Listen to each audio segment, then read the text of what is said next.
predetermined to express as, but human being is such a great marvel, creation of God, of divine, that a human being can transform and change the genetic expression at will and conscious, intelligent lifestyle choices.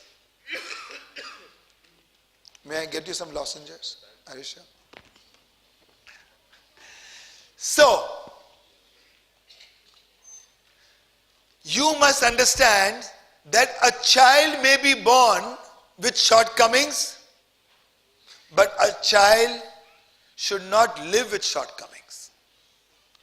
A human may be born with shortcomings, but a human's birthright is to get enlightened by the time I will never say end of the light, by the time he enters new life. By the time he chooses to transmigrate from one form to the other, by the time the child grown into a full-blown human being transforms from one form to the other, and that is the time the child becomes a child again. Haven't we seen how our elderly senior citizens behave, 75 plus, 80 plus? They become childlike again. They become pure again. By and large, not all, by and large. So we become pure again because we've gone through the cleansing process. We've gone through the tempering. So innocence comes back, compassion, deep compassion comes back, because at that time, your attachments are reduced to bare minimum. Once again, food becomes as important as milk is to the child. Prayers become as important as the deep sleep to the child. So, a child may be born with shortcomings, but it's a child's birthright to grow. So, never take the background of the child as a yardstick to say that he comes from so and so background, which is why. So, okay, which is why he is like that, but it's your opportunity, you are privileged, it's your obligation to change the way the child is now. And it is possible. Miracles happen only with compassion. Can you imagine a child who is just a month old? He is crying away to glory in deep pain. Maybe there is unrest in the stomach. Maybe there is irritation in the throat. Maybe there is difficulty in the breathing. Maybe there is something smarting the child's eye. We don't know what's happening to the child. But child is crying away to glory, and a mother simply takes the child, gets the head of the child, puts it on her heart, and simply gives love, and the same compassion is good enough to heal not just the child, but can heal cancer as well. That is the power of compassion. There was one very interesting experiment done somewhere in Germany, where 2 pilot groups of rabbits were fed with food enriched with cholesterol. And at the end of 3 months, they found one group very high in cholesterol, and the other group, which was fed the same food, was normal in cholesterol. Now, what could be the reason? The reason was that the other group, which was fed the same cholesterol-laden food, was petted, loved, personal contact, spoken to. So, the biological pathway to get rid of the cholesterol and to deal with the cholesterol, that capacity of those rabbits got very high because they were cared, they were concerned, and there was a lot of love given. The second example I would give, that premature babies, when they are put in incubators of 7 months or 7.5 months, and both are given the same treatments, okay, one particular baby will show 49% better growth then the other, because that baby is stroked along with food and the other baby is only fed the same food. But scientists are scientists after all. They said that this baby grew better because of tactile stimulation. Because it hurts and pains them to call it love. So they say it's neurotactile stimulation, and which is why the babies grew. Doesn't matter what they call. But what we understand is compassion is what makes a child grow better. You know, when I have experienced this, my child has experienced this. That the very idea of waking up and going to the school is so painful. And the child begins to constrict right from the time the child is woken up. The child begins to constrict. Doesn't want to eat, doesn't want to drink, has a castor oil expression on the face. You know, you have to literally comb hair and the child is like this. Then you have to wear clothes, Mera Raja school jayega, and the child is standing like this. I mean, there is no life inside. So, it's a responsibility of the parent and the child to motivate the child and make the journey and make the going to the school experience so enjoyable. You know, I went to a school, I went to 2 schools which changed my life. The last 2 schools of my life. One was Bhosle Military School in Nasik, and one was Boys Town Public School in Nasik. And in both these places, my maximum grooming was done. Literal grooming. So what would happen, especially in my last school, Boys Town Public School, my principal's name was Mr. Bejan Desai. Has anybody heard of such a teacher, principal? No. He was a very rare, soulful, dynamic, extremely evolved teacher I've ever met. And it would be very rare for me to hold somebody in that esteem ever again. So impressionable. He had his weaknesses also, doesn't matter. So, what would happen? Every morning there was assembly. But that assembly was not namesake. That assembly had literal activities. Every morning it was 45 minutes of prayers from every religion. Right from Hindu to Parsi to Christian to Muslim to Sikh. And those 1 minute recitals, and everybody recited together, including Jain. That happened. Then we had debates.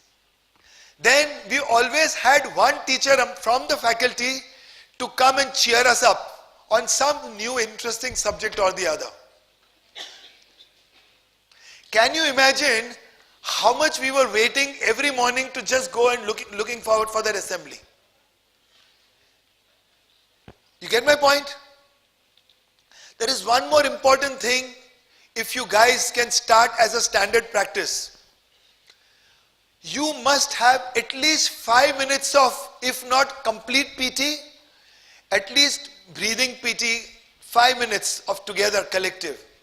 You know, all you can do is get the children do this, to some good music.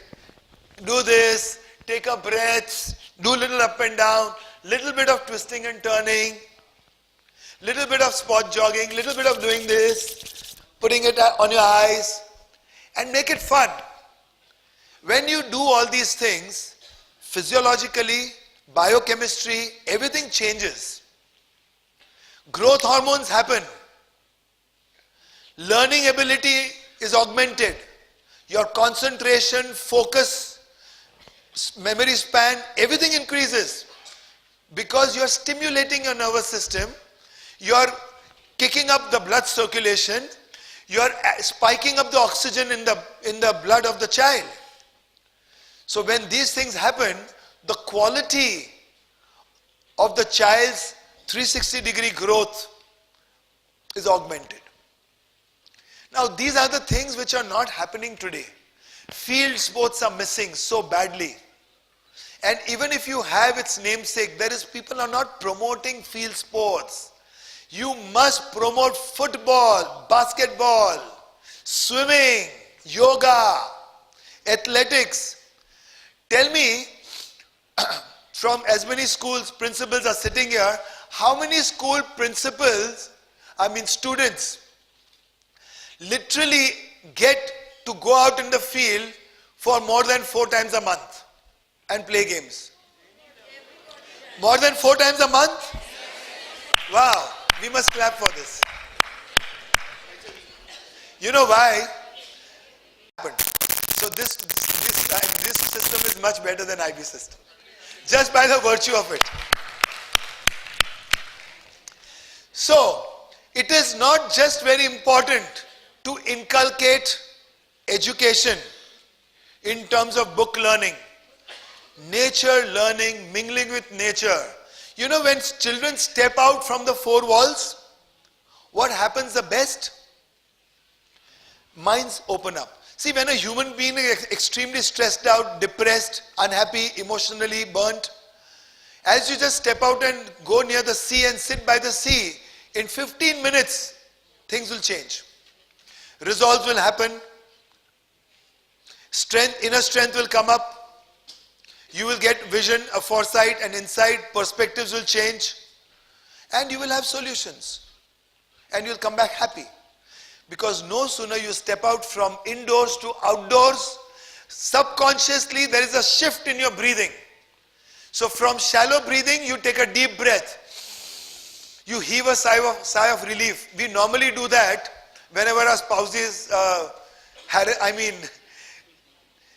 from harassment to comfort, we take a deep sigh of relief. Thank God for this. Don't we? So similarly, you take a deep sigh, you heave a deep sigh of relief. So it is a very subconscious behavior of the human anatomy that when you step out from the indoors to outdoor, you first take a deep breath and then the rhythm of the breath changes from a little erratic to more rhythmic. From shallow to deep, because then it likes, see, when you like some food, you will have it more.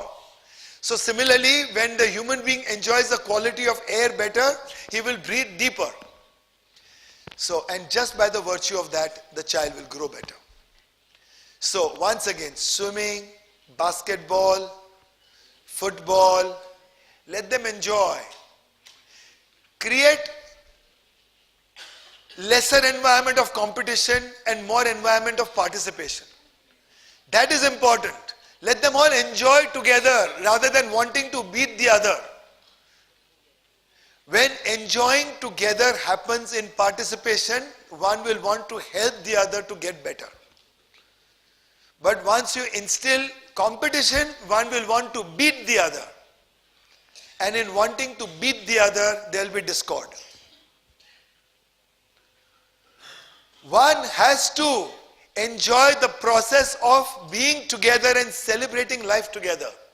So field sports, games outside, excursions, museums, however bad our zoos are, doesn't matter, still take them to a zoo.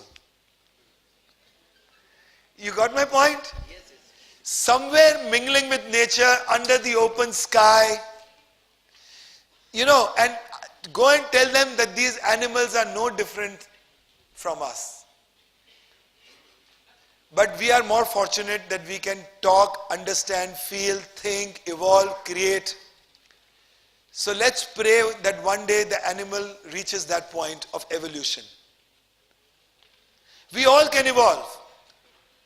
A flower can evolve, a seed can evolve, a tree can evolve. We all have come from some point of zero evolution to a point in evolution, and from here we have to go further. So, I would say bringing children together to dance, to play, and to celebrate life. There is one more thing which happened in my school.